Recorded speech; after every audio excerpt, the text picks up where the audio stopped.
it was probably one of the lowest points of my life. I'm realizing now Mm. the ramifications of what is happening and that everything I had planned is going to fall apart. You just start Mhm. thinking about all these people and you just think it probably is easier if I just go away Mm. because then they don't have to deal with that anymore. I walked out of Acts class and I stood on the lawn and I just sobbed Yeah. because I thought, "Oh my gosh, I am growing so much."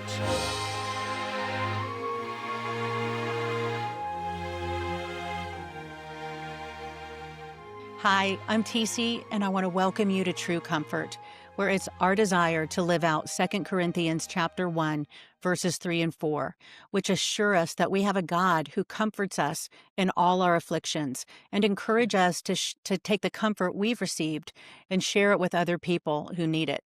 And I want to welcome my guest, Erin Kukle. Erin, thank you so much for being here today. Oh, it's a gift to be with you, TC. I love it. So, thanks for having me. Absolutely. Well, I'm going to read a little bit of your bio so listeners can know a bit about who you are. So, Erin is the co founder of Maven. She is a speaker and the co host of the Maven Parent Podcast. She has spoken to parents, mom groups, teens, homeschooling groups, and various women's events. She received her bachelor's degree in social science with an emphasis in political science from Biola University. She's a veteran homeschool mom and has been married to her husband, Brett, for 28 years. They have 5 children and 3 grandchildren, and they live in Southern California. So I would love for you, before we get into our conversation, to tell a little bit more about Maven, because it is a phenomenal ministry, and my boys have also benefited from it. So I definitely Oh. want you to take some time to share with listeners what you guys do. Yeah, well, we started Maven about 8 years ago. Brett was doing apologetics ministry with Stand to Reason for 14 years. We had been doing church ministry when we first got married. He was a youth pastor. So and then at Stand to Reason, he was the student impact director. So youth ministry, students, and kids has been the focus of our lives, our married lives, ever since we've been together. Then, of course, we had 5 kids, so that really makes your focus Hmm. children. But we started Maven 8 years ago. Um, Really, well, first, I'll define the word. Oftentimes, the biggest question we are asked is, what does Maven mean? Yeah. Well, a maven is someone who has knowledge or expertise and wants to pass that on. Mm. And so we felt like that Yiddish word maven encapsulated well what our goal was with the ministry. And that is to equip students to know truth, pursue goodness, and create beauty. Truth, goodness, beauty, all for the cause of Christ. And so Maven's focus is young people, the next generation, particularly the next generation in the church, Christian young people. Hmm. And but we realized as parents and now grandparents that to get to youth, to have an impact on the next generation, we want to help equip the people who are in young people's lives day after Hmm. day after day. And so that's parents, that's grandparents. This Hmm. generation of grandparents is more involved with their grandkids than any generation before, as far as the training, instruction, bringing them to church, these sorts of things. Hmm. And youth pastors.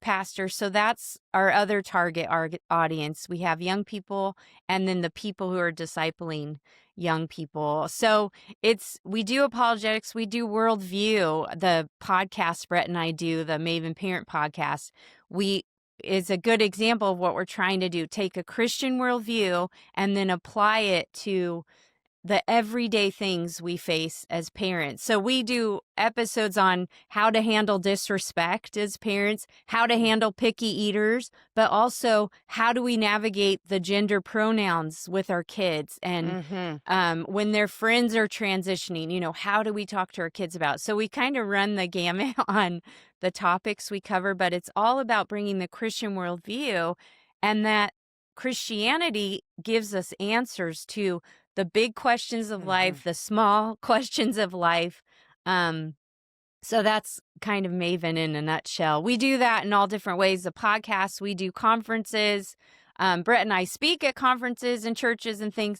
And then we Mhm. do, with students in particular, we do the immersive experiences, which your sons have Mhm. been a part of through Impact 360. And Yeah. actually, we just got back last week from taking Impact 360's gap year program, their fellows program, to Utah. We meet them in Utah, and it's our biblical immersive experience. So Brett goes and does training on Christian theology, Mormon theology, and then we take the students to Utah and say, okay, now talk to real people who Mhm. have radically different ideas of the scripture, of God, and have conversation about it.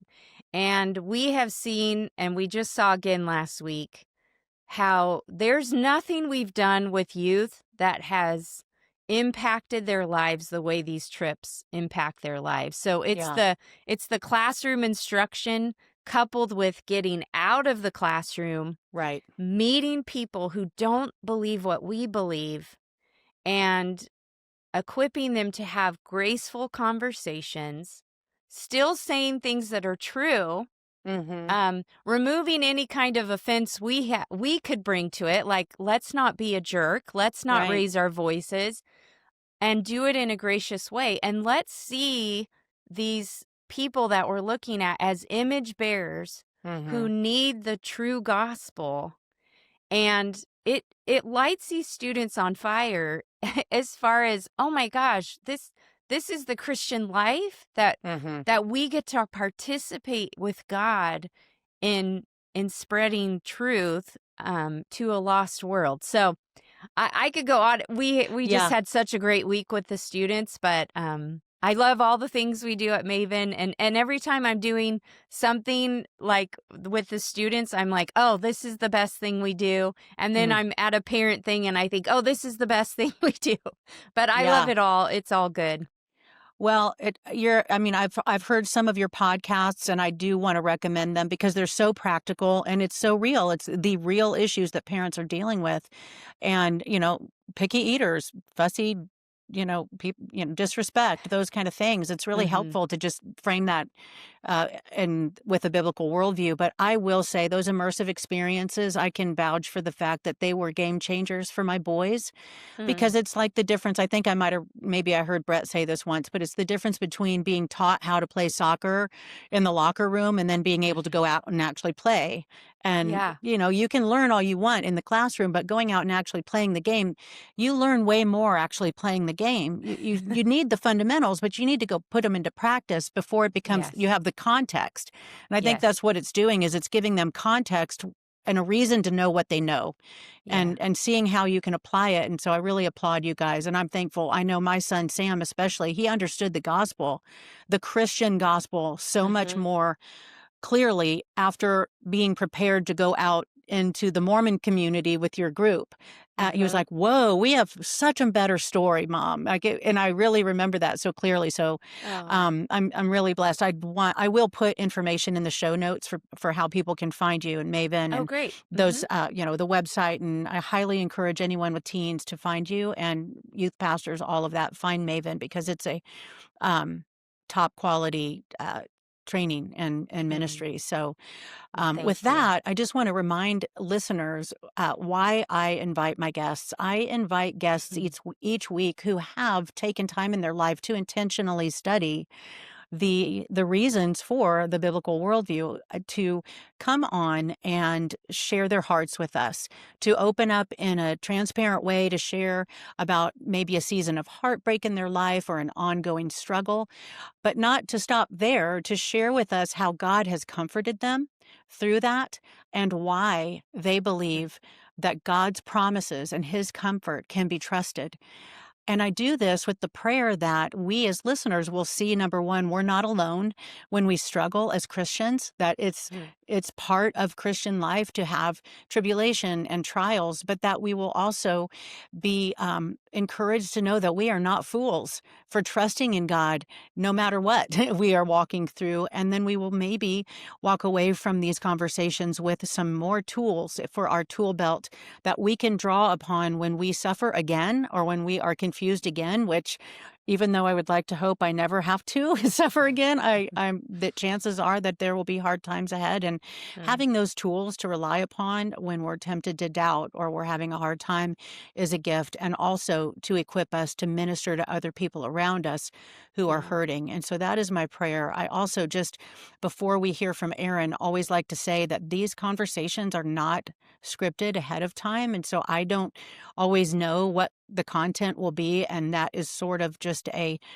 heads up on the fact that some of these conversations do get into painful and difficult subject matters. So, with that said, Erin, I just want to thank you again for accepting Mm. the invitation to come and encourage us. And I'll just let you start wherever you'd like to with what God's put on your heart to share. Well, thanks. Maybe I'll start with when I got your invitation to come on the podcast, and I emailed you back, and I love you, TC. And I was like, well, if TC wants me to do something, I'll do it. But I just said to you, are you sure you want to have me on?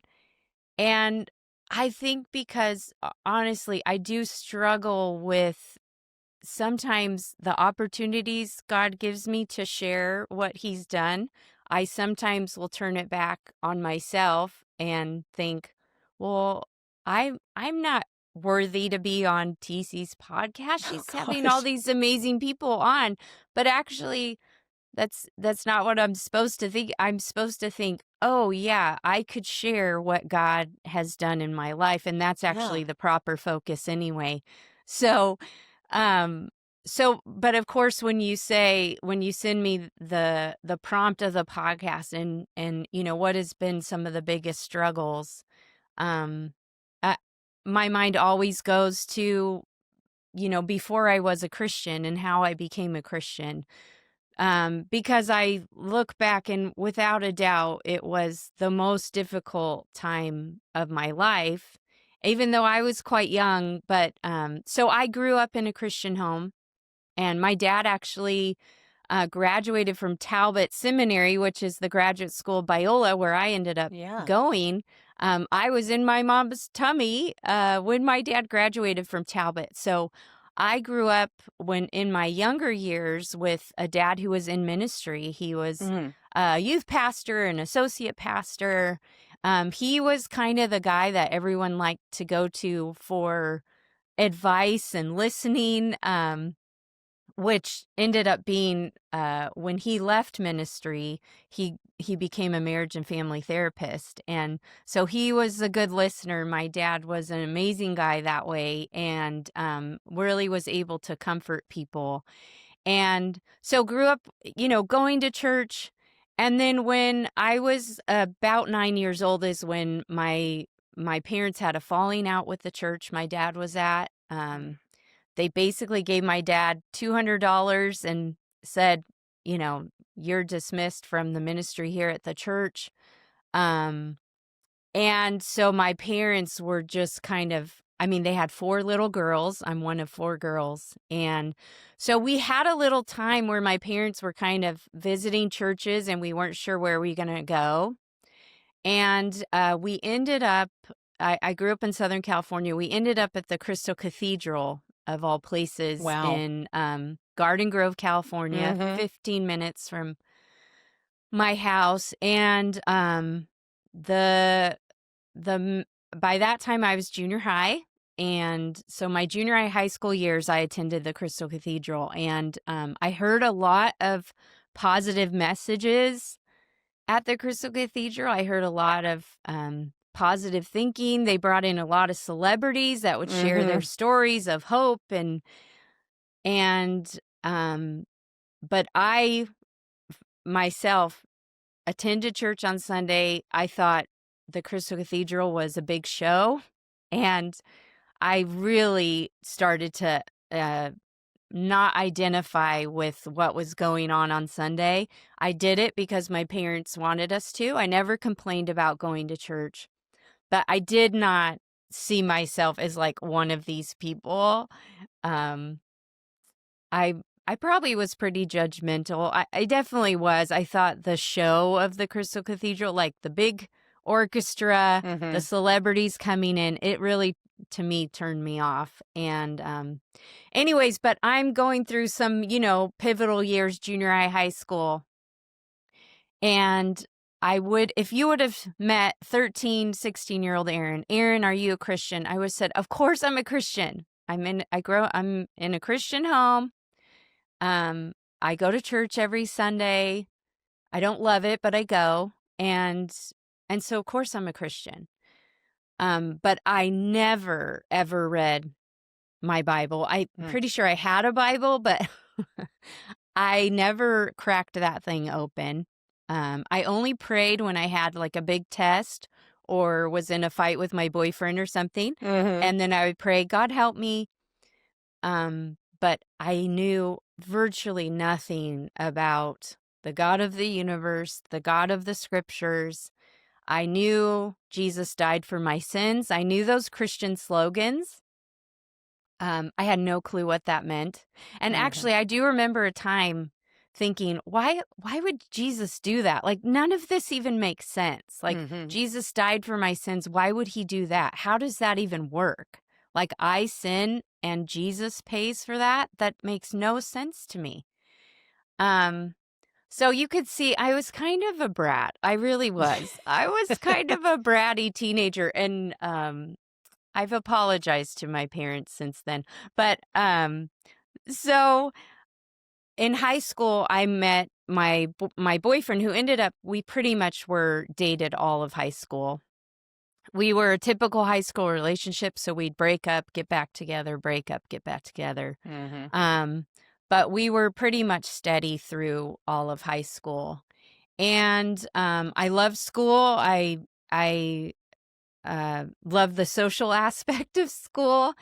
And that was really my life. Church was just the thing we did on Sunday. So fast forward to my senior year, I in February of my senior year, my boyfriend and I had broken up again. We were fighting about something. But I realized as I'm looking at the calendar that I hadn't started my period. And I my boyfriend and we were sexually active, so I knew that was a possibility, but I also, when you're young, you think you're invincible. Right. So I had never really entertained the idea that I would get pregnant. But in February of my senior year, I realized I hadn't started my period and I was starting to get scared and I hadn't talked to anybody about it. It had been like a week past due.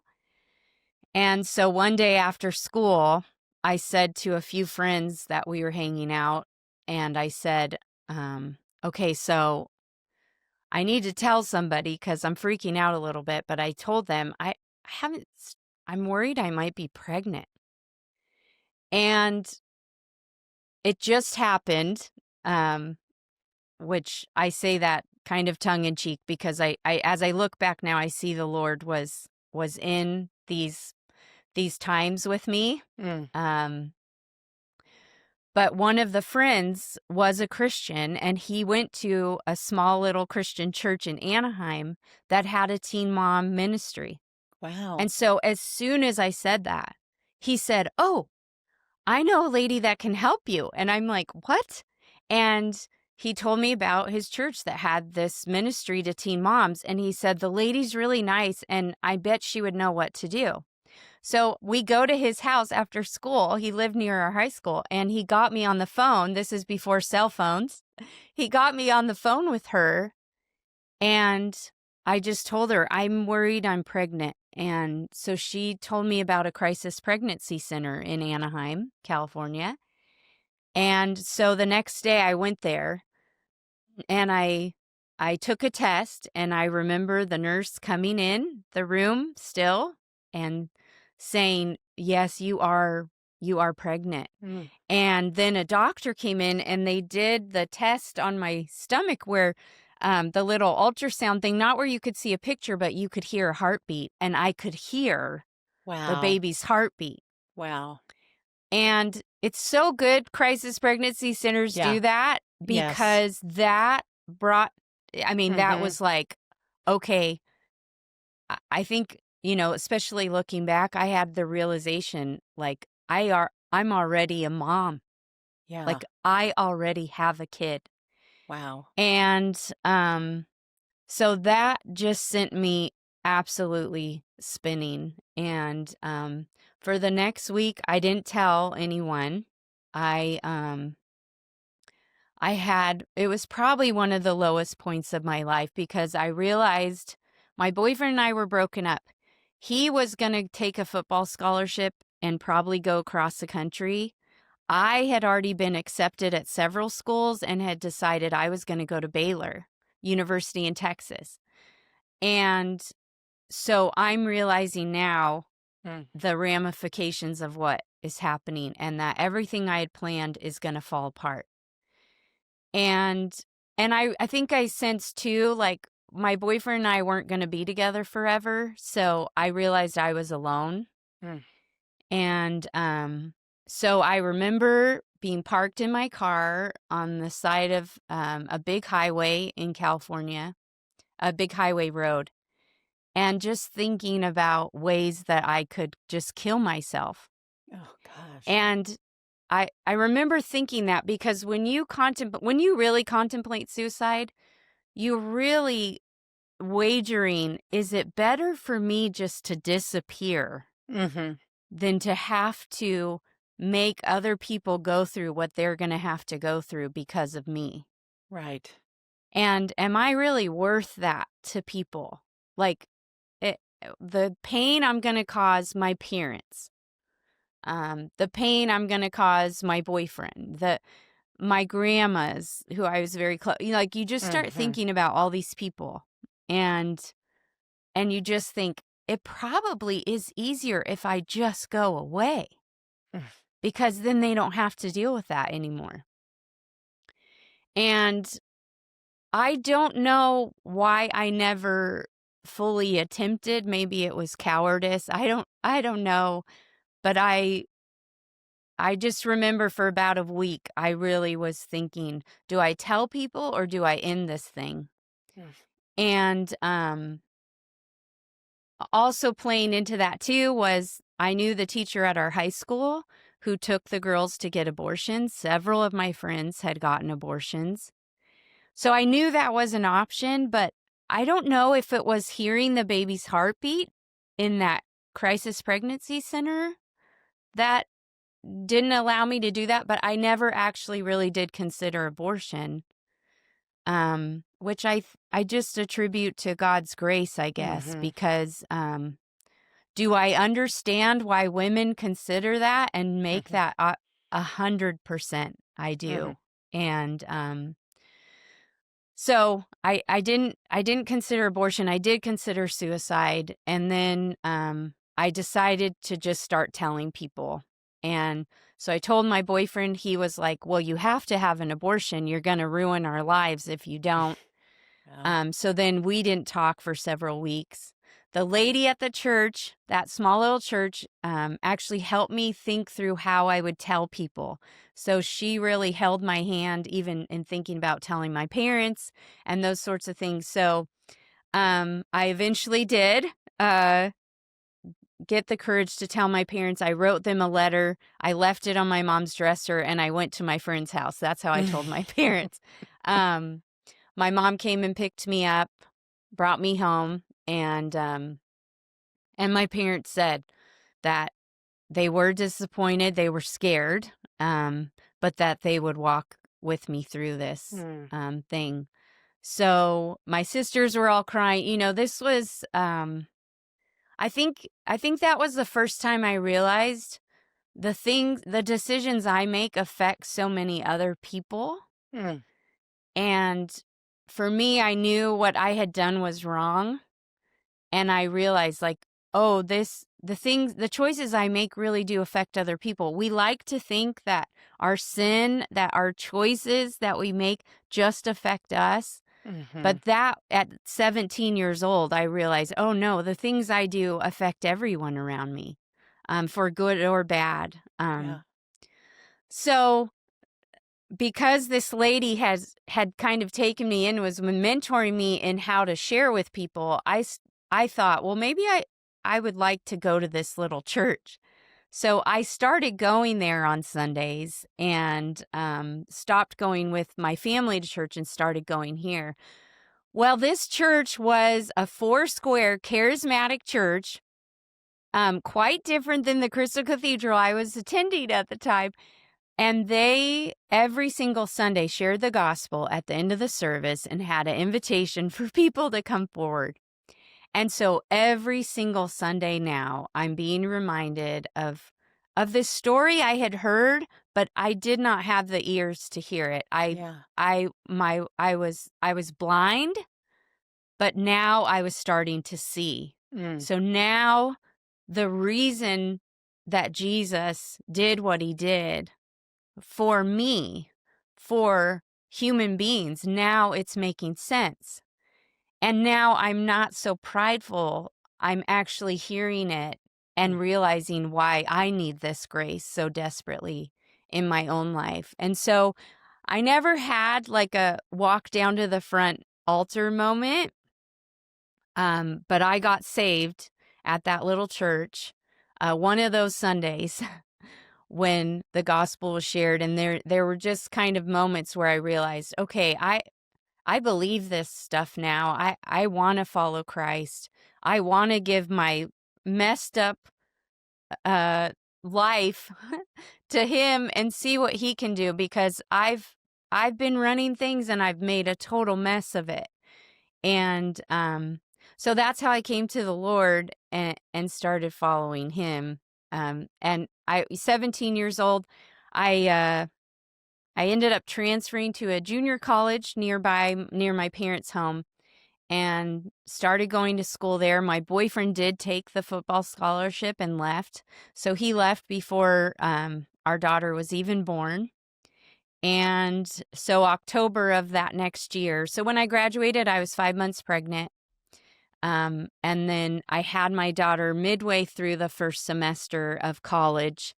So took a couple weeks off of classes and then went back to classes. Junior colleges are great because they're designed more for people who have other things going on too. Mhm. So that was great for a single mom because I had other things going on too.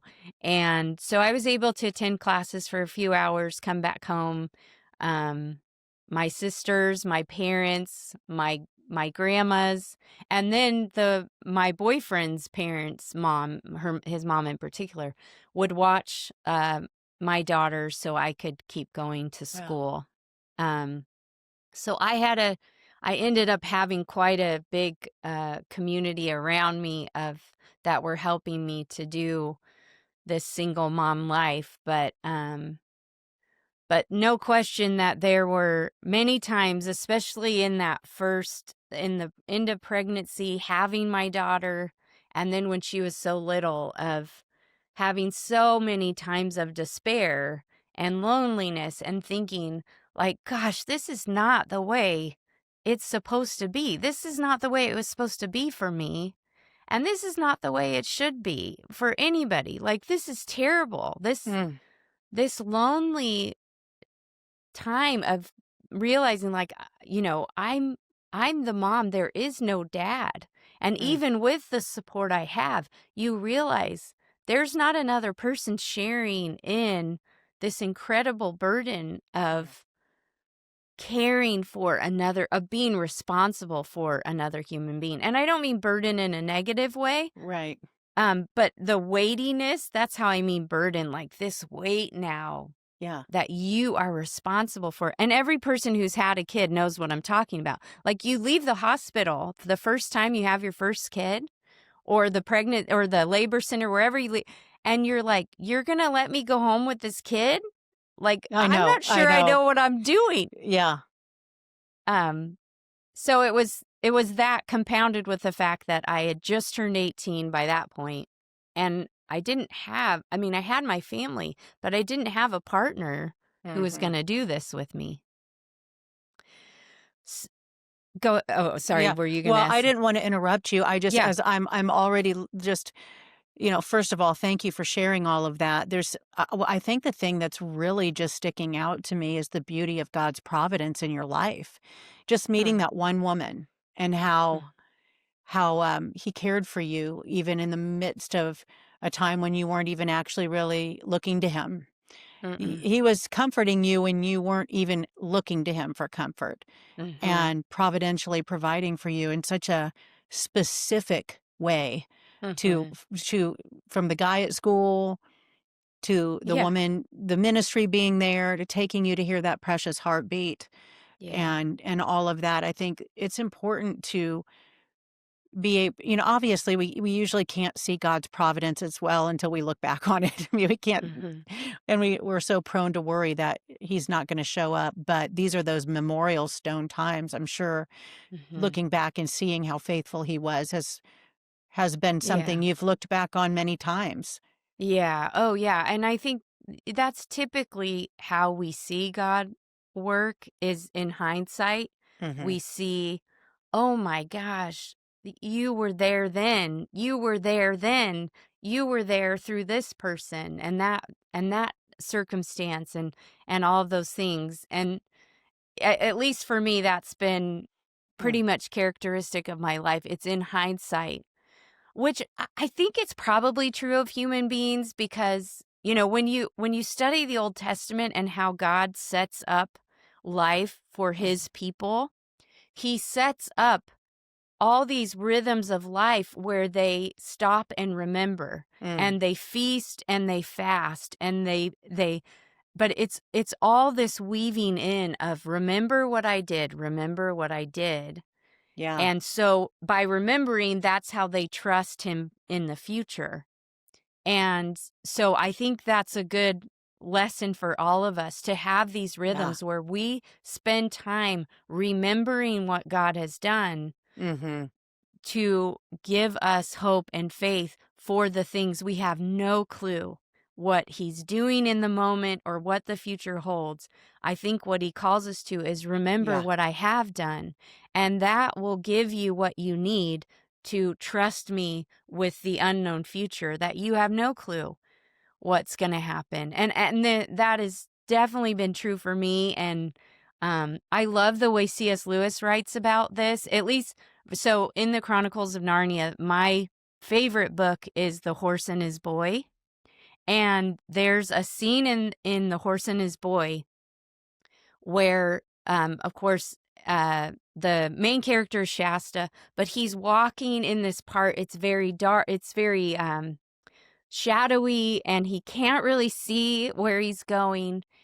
And of course, the character of Aslan, as C.S. Lewis so beautifully writes, um, all of a sudden Shasta's walking, he's afraid, and all of a sudden he feels the breath of Aslan next to him, and he can't even really see him. But all of a sudden Shasta realizes Aslan's there. Mm. And it's this beautiful scene. And then later on, in a little while, what Shasta realizes is, oh, Aslan's always been here. Mm. Even if it's felt like Aslan was far away, actually Aslan's always been there. And every time I read that to my kids, I cry because, because I'm getting older, so I cry more easily, Yes. but also because the way C.S. Lewis writes that part is just such a beautiful picture of at least what I've experienced in my life, where there are these times where you get to feel Aslan's breath and you feel his Mm. presence right there next to you. And that those are the times that we ought to remember Mm. as we navigate the next trial, the next suffering, the next thing we're going to face, because we remember, oh yeah, Aslan's there, God is there, and he will give us times where we get to see it, you know, Mhm. right away. But definitely that lady, I didn't keep in contact with her. I have no idea where she is today.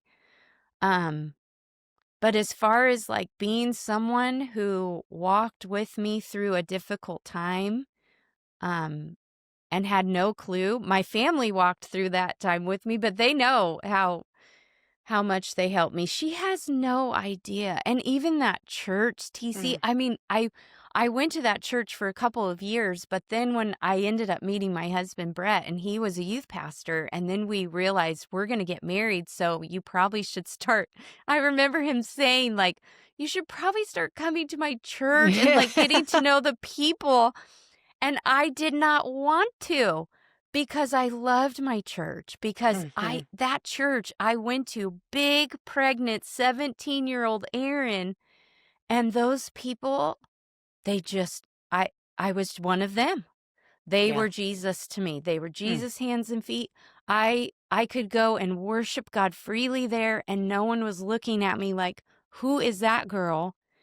And why is she worshiping God when she obviously has That's this big fantastic. scarlet letter on her Mhm. chest?" That's how I saw Mhm. myself. And that church and those people have no idea what they they did for me during that time. Mm. Um and and I think, that should give some of us hope who we work with young people, Right. and and we work with our neighbors, and there's all kinds of people that we can bless and encourage, and God might not give us the presence of mind to know exactly what's going on with them, but we can trust him with the results. But Mhm. yeah, I have a whole tapestry of people's pictures in my mind of people who really helped me to become the woman I am today, and especially the follower of Christ that I am today. So yeah, that little church, they were awesome, and they were a little more charismatic than I am today. There's a lot of speaking in tongues and people fainting, and I was like, wow, I've never seen this stuff before. So that was actually part of my journey into really growing in my faith, Mm. because I was starting to be challenged with seeing things I had never seen before. And then I would go, I would I probably pestered the pastors, honestly, but I would go and say, like, okay, I've never seen this stuff before, what is going on? And so they would try to answer my questions as best as they could. But then I started to say, okay, but where in the Bible? Like, I want to read where this is. And they had a Mhm. belief too that if you were saved, if you were genuinely saved, you would, for example, speak in tongues. Well, Mhm. I wasn't speaking in tongues, but I was like, no, I think I am saved now. I think I am following Christ now, but I didn't have this happening. Okay, so I'm arguing with the pastors, and one time one of the pastors says to me, "You know, you seem like you want to know a lot more. Maybe you should think about going to a Bible school or taking some classes or something." And I thought, "Oh, that's a really good idea. I had never thought of that before."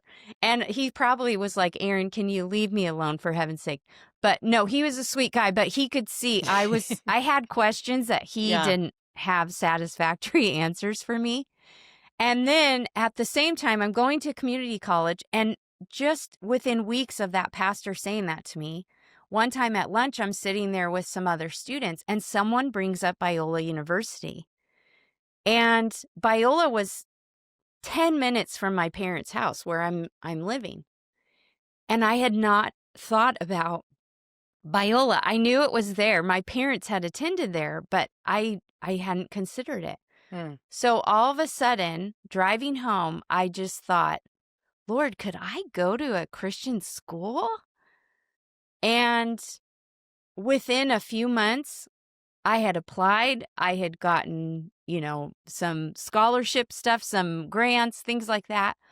And the Lord just, I mean, in hindsight, I know it's the Lord. He just opened, the Yeah. doors for me to do that, to have the opportunity to go to Biola. So I started at Biola that next fall. And My daughter Lexi was just about to turn 1. So I started classes when she was 11 months old, and I got to go to a Christian school. So the very first chapel I walked into, I had never seen so many young people worshiping God. Wow. And that blew my mind. And I honestly, I couldn't even sing. I was just crying because I thought, this place 10 minutes from my home, and there's all these young people and they all love God. Now, of course, I know once you get Right. to know everybody, you Yeah. realize Yeah. everyone has their own story at Yeah. Christian school. Yeah.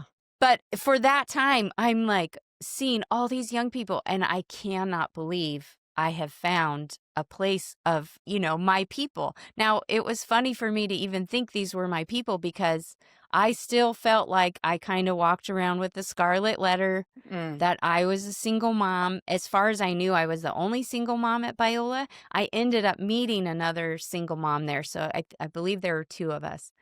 Um, but although, I loved Biola, I did feel quite out of place. Um, eh, Rightly so. I was in a little different life stage than the other young people there.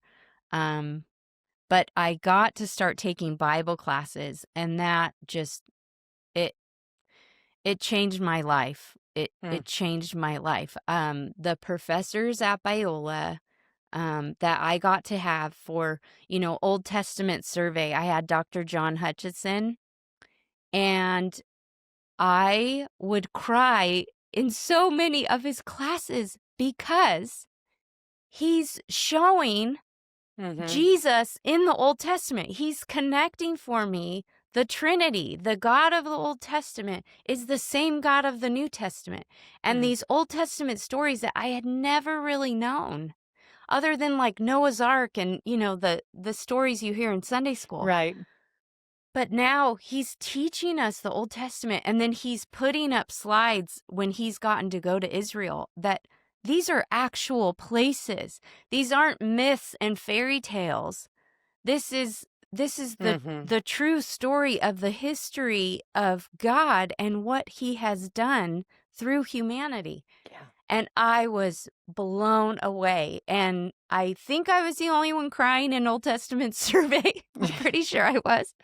But it was because of what I was learning about Yeah. God and how now I was saved. I was following Christ. But Mm-hmm. now I was having like this foundation poured, Mm-hmm. and um my faith, my trust was being solidified by the study and my growing knowledge of who God was and who God is. Mm-hmm. And it changed my life. I remember I took a class on the Book of Acts, and Dr. Dollar was our professor, and I love that man. He is with the Lord now, but he was an older professor when we were there. But that man loved the Book of Acts and the early church, and he made me love the Book of Acts and the early church. And when I started at Biola, I was so naive on the Christian faith. I thought Paul was one of the disciples. Um, and so that's Erin starting Biola. So Erin finishing the final in my Acts class. For our final, one of the things we had to do was map out Paul's 3 missionary journeys. Wow. And I did it. I did it.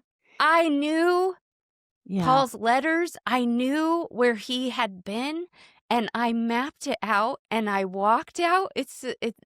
All these stories, I'm crying, but I guess I do cry a lot.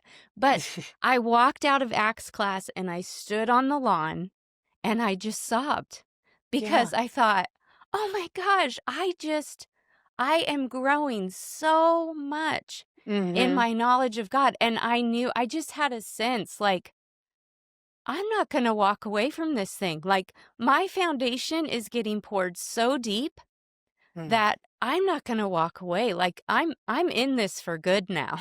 Like, Yeah. I'm getting to know so much. Uh, Mm-hmm.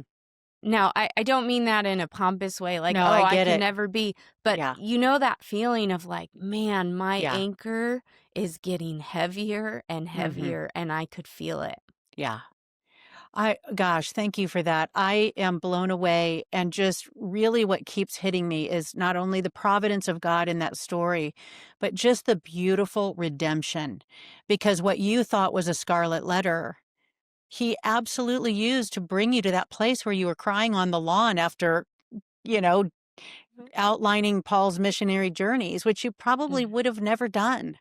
Had you Mm-mm. gone to Baylor, who knows? I mean, we can look back and see trajectories in our lives and know where God just kind of used, the circumstances in such a beautiful way, because honestly, there's nothing better for us than to know him.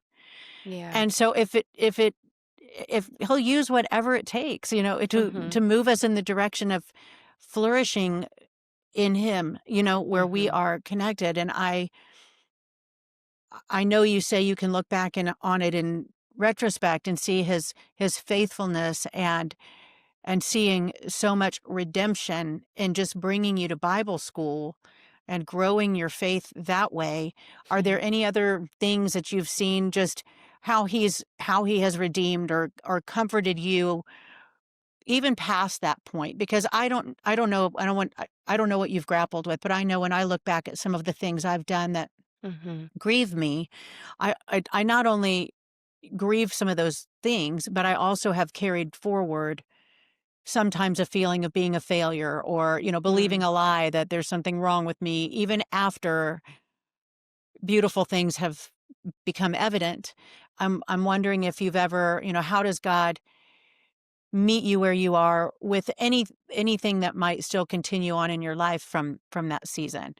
Mm. And if you don't have any lies you believe, or don't feel like you need to Oh say gosh. anything, but and I know that might be a whole nother topic, but No, it's in some ways I think, is this my life struggle that I struggle with the lies of that I'll tell myself and the truth and struggle with seeing the truth so much. I mean, even before coming on here, TZ, I'm like in tears going, I don't have anything to say. Like, this is not. And so I struggle with that. I think on the daily, I mm, think that one, one thing that has been so good for me to do is to serve God through my pain and through the things that I feel most vulnerable in, yeah, and to actually say, well, God, if you want to use this, like I am weak. yes, You are strong. If mm, you want me to share what you have done or to use what you've done in my life to help somebody else, okay, I'll do that. Even when I don't want to, like, okay, Lord, I can do that. So, yes, so I end up meeting my husband at Biola. So that was something I did not want to do. I did not want to meet a guy to marry at Biola. There's all these jokes about girls like going to Christian school to find a husband. And I was like, that's not funny because that's not me. I'm not mhm, going there to meet a husband. I actually hate men right now, but I yeah, love my dad. But other than my dad, I'm like, guys are not good. So mm, I was struggling with how I felt about guys. I obviously had been incredibly hurt. And so a lot of that was just me putting up walls. But I mhm, had no intention to meet boys. And so I end up meeting my husband through a activity at Biola.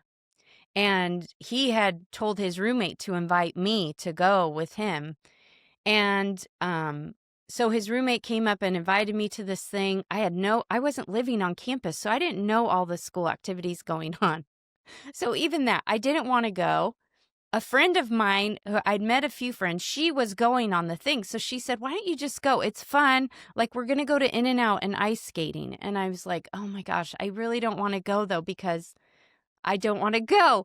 And, and anyway, it turned out where it was either I was going to not go and just kind of leave this guy, Brett, who I had never met before, kind of leave him hanging without like a partner to do the ice skating and stuff with, or I just go.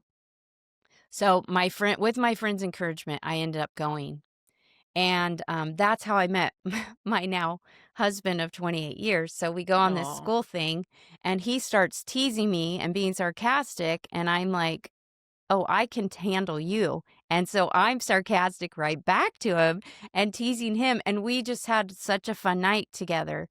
And anyway, we get back to school. He walks me to my car, which was so nice. And and then he says, "Hey, I would love to like go out on a date." And I inside laugh and think, "Oh, that's hilarious." So I said, "Well, I really enjoyed getting to know you too, but there's something you should know about me." And I pull out my car keys, which, in the 90s, how we put yeah, pictures on our car keys. So yeah. I pull out my car keys and I show him a picture of my daughter. I say, I have a 1-year-old and I was a single mom. That's how I became a Christian. Um, but still new Christian. You shared your youth pastor, so obviously we will not work together. And so thank you so much. It was nice to meet you. I got in my car and drove off. Um, so fast forward, he still pursued me. He wanted to hear my story. And I think with my husband, he was one of the first people that I felt like had heard my story. We met at a park and I told him my story. And he was one of the first people I met. I've experienced this many times now, but where my story wasn't like he didn't see the scarlet letter. Yeah. It's like he saw me as redeemed. Yeah. And I hadn't not experienced, I had felt like with most people, I had to tell my story, apologize, say, I know, like, this is what I did, but I'm trying to do better now, and I'm on Mhm. the right course now. And with him, it just didn't feel that way. And anyway, we ended up hitting it off. And after a few months or so, he we pretty much knew we might get married. Like, this is crazy. So marrying my husband and even starting to date him and him saying, "Hey, come to my church." And he wanted me to get involved in youth group. So this is where I'm going with this. But so I started serving at his church, and he wanted me to help with the young girls. And he was like, "Why don't you have a small group of girls? Like, we're reading through the Bible, you can." And I'm like, "You would trust me to, Mm. like, I'm new. And my husband was like, "You have things to teach them, and Mhm. your life is a testimony." Yeah. And I would say, "Really?" And again, I'm struggling with seeing myself as messed up. And he's Mm. saying, "No, use it to serve." Yeah. And so my husband trusted me to help in the youth group. And then I started to have this small group of young girls. And so when back then I'm struggling with these lies, like, Erin, you are messed up. You have nothing to offer these teen Mm. girls. Yeah. And what ended up happening is I would share my story, or they're seeing I have a little girl and Mhm. I'm engaged to their youth pastor, Mhm. and so actually sharing my story, I saw how with the girls that it just seemed to break through any pretense, and all of a Yeah. sudden they're sharing with me all this Yeah. stuff. Yeah. And so I started to see, I think what the Holy Spirit was teaching me is, um you don't have to be ashamed. You can share what I've done, and Yeah. what that will do is help other people to see, hey, if you're feeling ashamed about something, come talk to Erin because she'll relate to you. And I Mhm. did. And so I think has been throughout our marriage. And my husband's been the one to remind me of this message, but that God wants us to use what he has done in us to Yes. minister to other people. Yeah. And my husband the whole time has said, partner with me in ministry. And that has changed my life. And of course, I love working with young people in particular because the junior high school, college Mhm. age, like that was crazy times for me. Mhm. And so I know how important that time is. It's not a trivial time. It's not a time just to play games and go to amusement parks. Like we are forming our ideas that are going to affect the rest of our lives. Oftentimes, as you know, TC, like if your worldview is formed by 18 years old. And so what we're teaching young people, what we're doing with young people is Mhm. so important. And I saw that in my own life. And so I just particularly have just loved being married to this youth guy because Yeah. he, Yeah. him and I doing ministry together has been, not only has it helped our marriage, I think, um, but it's helped me to battle the lies that Satan would love for me to believe Yeah. that, like Erin, you're doing a parent podcast. That's hilarious, Erin. Look how your motherhood started out. Like you're not Mm. qualified to do it. And yeah, I mean, in a lot of ways, I'm not qualified, but it's not really about qualifications as much as it's, Mhm. are you willing to share what God's doing with other people to Mhm. help reach them for God? And that is what I can say yes to, even when the lies are just overwhelming me. Yeah. Um, I can say That yes to that invitation. that is such a strong word of encouragement. Like I hope listeners won't miss that because what you said is, a couple things. We don't we don't want to look for where we can minister in our strengths. He uses our weakness because he is strong.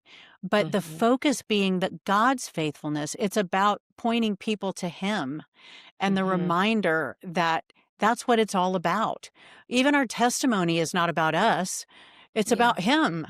yeah. And I've told people before, I've had sweet young, students or say, I just don't have a good testimony because they've never done anything wrong in their own mind. Like they never did drugs. They didn't have some depth of depravity that they think is what makes a testimony good.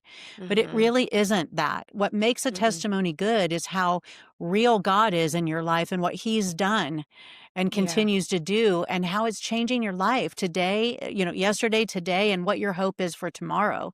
And I yeah. think we can apply that even into our ministries. And I see in you such a beautiful example of where we can all turn when we are battling those lies because you're not alone Mhm, in thinking, what the heck? What if I have, I'm a failure. I've blown it so many times and mhm. been rejected many times and all of these things. But okay, the way we press forward is to remember while God cares deeply about us, it's not about us. It's Mhm. about him, and Yeah. he isn't a failure, and so we Yeah. can we can always know that this ministry that we have or this desire we have to reflect and glorify him isn't about the Mhm. abilities we bring to the table anyway, Yeah. and I think that Yeah. is such a great encouragement.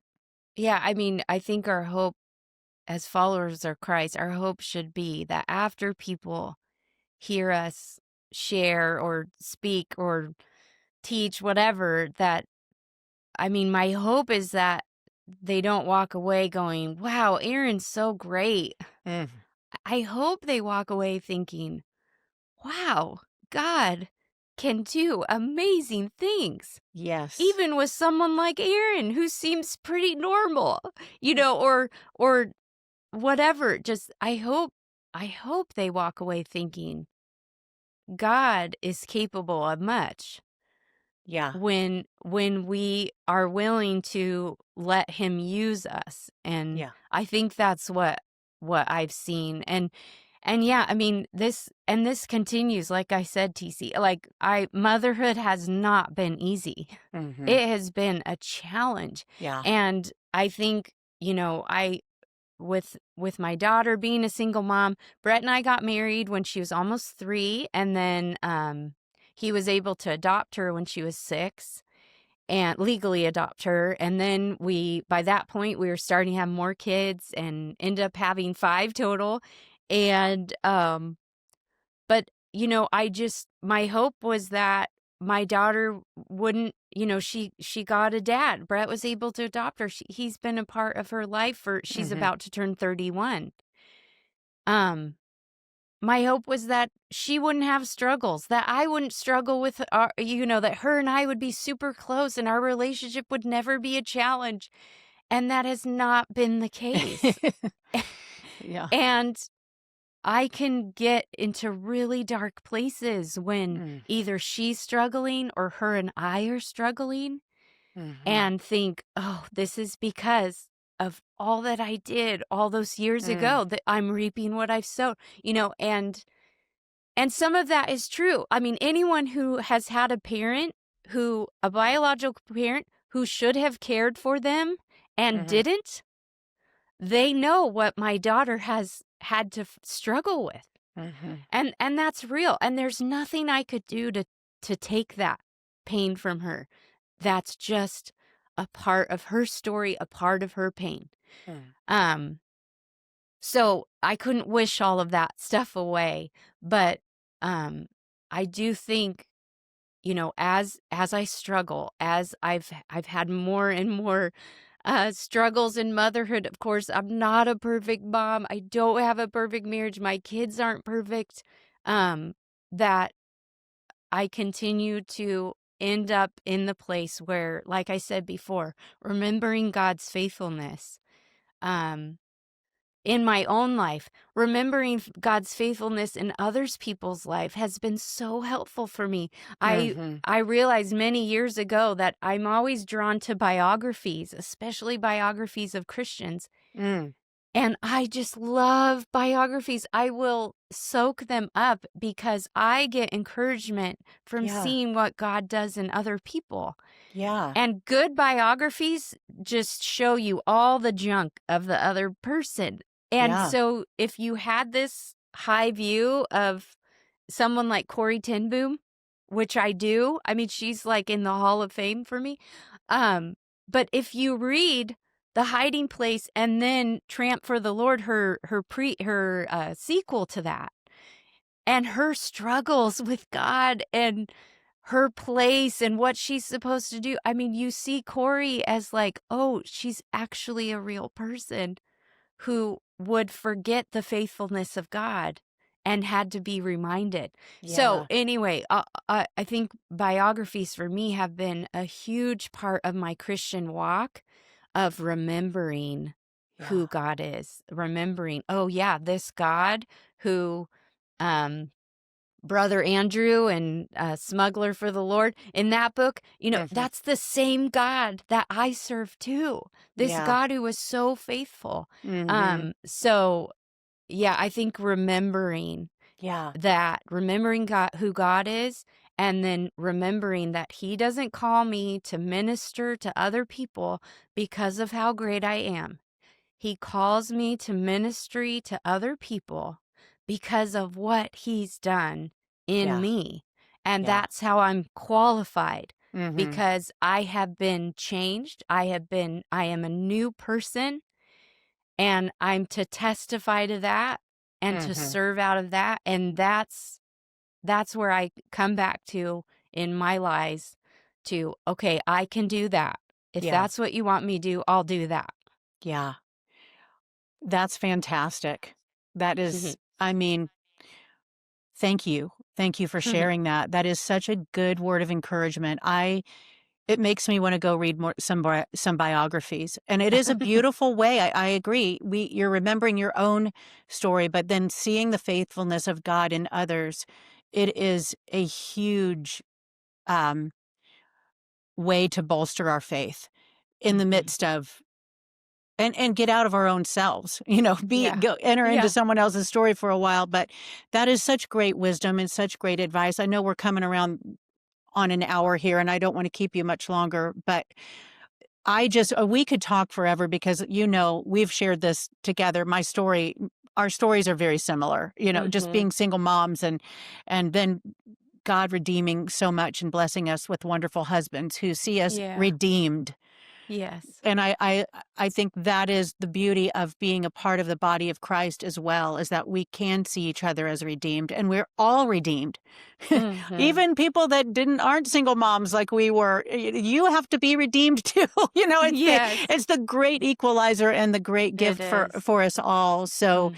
I just want to thank you again, Erin. I'm going to put definitely links in the show notes for people to find Maven.